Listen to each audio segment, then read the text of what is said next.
ఓం గం గణపతి నమః.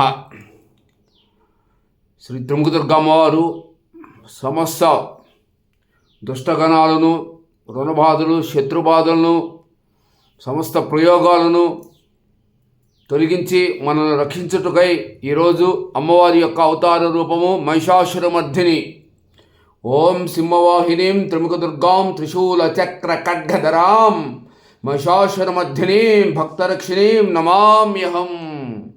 ఓం మహిషాసురమర్ధిన్యే త్రిముఖదుర్గాయ నమః. ఓం మహిషాసురమర్ధిన్యే త్రిముఖదుర్గాయ నమః. ఓం మహిషాసురమర్ధిన్యే త్రిముఖదుర్గాయ నమః అనే ఈ మూలమంత్రముతోటి ఈ రాత్రి వేళ అమ్మవారిని చక్కగా అమ్మవారి పాదపద్మముల యందు మీరు మనసును పెట్టి త్రికరణక శుద్ధిగా మీరు అమ్మవారి మంత్రాన్ని జపించినట్లయితే మీకు అమ్మవారి నుంచి సమస్త రక్షణ, ధైర్యము, విజయము తప్పక లభిస్తాయి. మీ నాగవైర గురూజీ, గుంటూరు.